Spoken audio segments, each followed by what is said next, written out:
What up, y'all? This is Coach Vassar doing the OTF Audio Daily Beats. If you're new to these, thank you for tuning in. We're going to do a little overview and deep dive of the workout. If you find value in these and you want to support me, information's in the description. Of course, any feedback, let me know your thoughts so that way I can improve and give you guys a better experience. This is going to be about Sunday, September 15th. This will also repeat on Saturday, September 28th. We're going to see endurance on the treads, endurance on the row, and then strength on the weight floor. For the setup, you're going to need benches out and dumbbells. Key concepts today: for the treads, you have a distance challenge across 3 blocks. Can you match or beat your distance in each block? For the rower, every time you row, it's 400 meters, and can you hit the orange by the end of the 400 meter? On the floor, it's all about tempo couplets. One exercise done at 2 different tempos. Start at a standard tempo, so 2-1-2, and then slow it down halfway, 3-1-1, through your reps. So when we look at the treads, we're gonna see 3 blocks here. They're 7 minutes apiece, 75-second walk recovery in between, and this is a very familiar setup that we see quite a bit. Blocks 1 and blocks 2 are inverses of one another. So in block 1, we're gonna start with our shortest push, which will eventually get to the longest. They will double up every round. In total, there's 3 rounds. So 30 seconds, 1 minute, and a 2-minute push, always followed with a 1-minute base. And then it finishes the block out with a 30-second all out. Block 2 is gonna be the opposite. So they'll start with 2 minutes and work their way back down. And after that third 1-minute base, they'll hit that all out again. And then in the third block, it's a 7-minute tread for distance. Final 30 seconds of it, members are looking to increase the intensity that they do to make sure they can at least match, if not beat, their distance. When we look at the daily beat for block 1, they mentioned starting with an aggressive push since it's only 30 seconds, and then can they maintain it as it gets longer? And that's going to be a very hard goal for most people to complete, knowing that they're going to spend about 4 minutes in like an uncomfortable work effort and only 3 minutes of actual active recovery. So most people are probably going to be better off setting with a more moderate push to start. So joggers and runners, probably around 1 over their base. Power walkers, they say at least 8% or greater, but that's just a standard thing for like the 30-second push. So if you look at the 2-minute push, power walkers start at 5%. So maybe start 5% or greater, and then can they maintain that incline or gradually increase it? Also walk speed, can they bump up their walk speed? Bikes and striders, they would probably keep it 3-4 gears over base, and then take it back to their base during that 1 minute. And then on that 30-second all out, of course, do what they can, get very uncomfortable, collect as much distance as they can, and then at 7 minutes, check their distance, remember it, walk it out, and then get back to base when they're ready. Now, with the intention of at least matching their distance, obviously if they maintain their push, maintain their base, maintain their all out, they'll hit the same distance. If members start on a little bit more conservative end, as the push decreases in this block, people are more likely to increase the intensity. So every round, maybe they tack on 0.1 to their push so they can actually feel how it's going until that final all out. And then when we go to block 3, tread for distance, if you have anyone who came in on Friday or like during the strength and tread 50 workouts where they had the tread prep, this is an opportunity for those same 3 different scenarios where the hit and hold, the alternator, or the build. If people choose to hit and hold, they want to think about something between their push and base, and then pick a speed just above the middle of that. So if their base is 5 and they use 6 for their push and their all out was like a 7, if they hold like a 5-7, 5-8 the entire time, they'll probably definitely match or beat their distance. If they are going to alternate, they could go about 2 different ways. They could repeat those same intervals that we did before.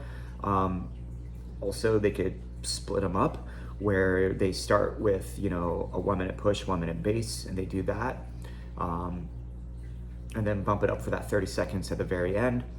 And then for the build, they could start at base and then every minute add a little bit into they get to their top speed. The third block is where less is more from you as a coach. They do mention in the daily beat, like check in about halfway. So about 3.5 minutes in, just give the treads a moment to be aware that they're halfway. Can they double their distance? And if they double their distance, will that put them in range to match your beat? If not, then either they got to speed up or they got to maintain. By doing less on mic coaching, it allows members to kind of have their inner monologue and truly evaluate how they're feeling, and be more in tune with their body as they are doing this endurance work.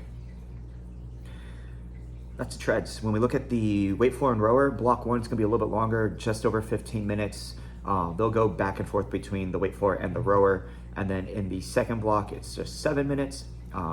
They'll be timed up with the third block on the treads, and they'll be exclusively over at the weight floor. So as far as setup goes here, we're going to see rear foot elevated split squats. Option is to do a goblet split squat. And then they have bench chest flies. They could do a strap chest press, and also the straight leg raise in block 1. Do a full demo for everything. And then the row is 400 meters. It's a push intensity row. Most people should do this probably about a minute 45 to maybe a minute 15 at the fastest. Leg drive should be a nice 6 or 7 out of 10. If anything, maybe they start a little bit more conservative. They should have enough time to do at least 2, if not 3 attempts of it in their block. So when they hit it again, increase leg drive to make sure that they tap into that orange as, you know, the goal of block 1.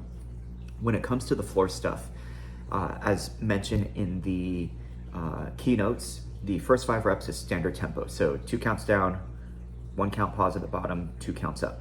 And then we're gonna slow it down.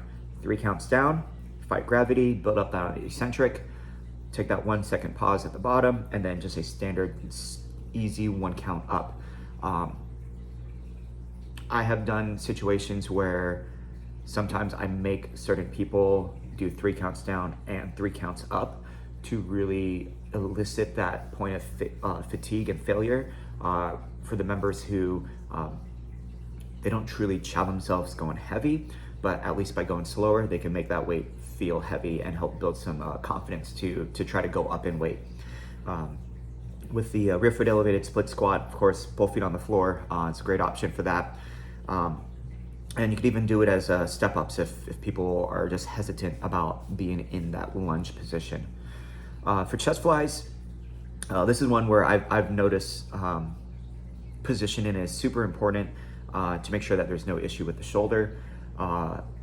So a slight arch in the lower back, trying to pull the shoulders down, pinch them behind you, and then with the hand position of the dumbbells, it's actually beneficial to slightly turn out, so that way as they come down, the elbow points down, and rather than having it out, and then they start to flare, and they put the stress on the shoulder. It's 10 reps total for both of these movements, 5 regular tempo, 5 slow tempo. I would recommend people think about what weight could they do for about 12 reps and try to use that the first round, because those slow tempos are definitely going to make that weight feel much heavier. They are trying to elicit that need for recovery at the end of their weight movement. So they're going to do the split squat on the left and the right, hopefully need to rest, chest fly, rest, and then they got their core bench straight leg raise. With that one, what I like to do for setup is when I demo it, I'll start laying down with my feet up, glue my lower back down, and then lower my legs until I feel my abdominals work, and then try to pull back up.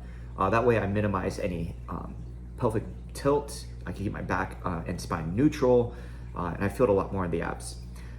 I've noticed sometimes when people start completely flat and then try to bring the legs up, they'll hinge from the hips, kind of pelvic turn, and then try to swing the legs up fast. So it's more momentum than actual ab control. When we look at block 2, we're going to see dumbbell bridges, low plank alternating toe tap, and the dumbbell reverse fly from a hinged position.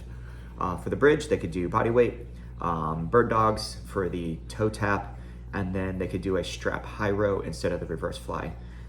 Setup is basically the same here as block 1. One thing to kind of keep in mind with the bridge, very small range of motion, and it's easy to feel this in the lower back if they're not set up correctly. They do mention, like, remind and encourage members to kind of tuck their tailbone to get a neutral spine, try to pull the belly button down, think about active core, and then the cue I like to use is to push the heels into the floor and then try to squeeze the back of the legs rather than try to press through the lower back to bring the hips up. When it comes to the finisher, it's going to be either of the two core movements there. That's pretty simple for the weight floor for the 2G. When we look at the 3G, we are going to see block 1 on the treads is just 6.5 minutes. The key difference here is the final push is only 1:30 instead of 2 minutes. So the push increases by 30 seconds every round. And then that will cause a block to be 6.5 minutes. They have a 90-second recovery. And then the second block is a 6.5 minute tread for distance, where the final 30 will be an all out. Same dynamic approach here. So they could maintain their push all the way through if they wanted to start aggressive and try to stay close to that. If they wanted to increase every round. Main goal, of course, as much distance as possible. And then in block 2, same idea, match or beat your distance by choosing your own intensity. So the choose your own intensity is kind of like choose your own adventure. Do you want to hit and hold, alternate? Do you want to do a build? When we look at the rower, we're going to see 2 different parts. Part 1 is going to start with a 400 meter push row, followed by a squat hold bicep curl. They have 3 rounds where they decrease the row by 100. So 4, 3, 200 meters. Once they hit 200s, now the part 2 will start. They'll start with another 200 meter row, and then they have the alternating reverse lunge hold to angled press. So for that one, you're gonna have your feet split, drop down, hold in that lunge position, and then the angled press is gonna go off to the side, kind of up at an angle, and then the other side. So a little bit of like lateral stability as they do that. And then work the way back up to the 400 meter distance. So 200, 300, and 400. This is set up as a circuit, so encourage members to continue to move throughout so they keep their heart rate relatively elevated, so hopefully stay in the green. If not, maybe dip a little bit into that orange. Hopefully they don't need a full recovery because they're not gassing out. They're not trying to full on send it.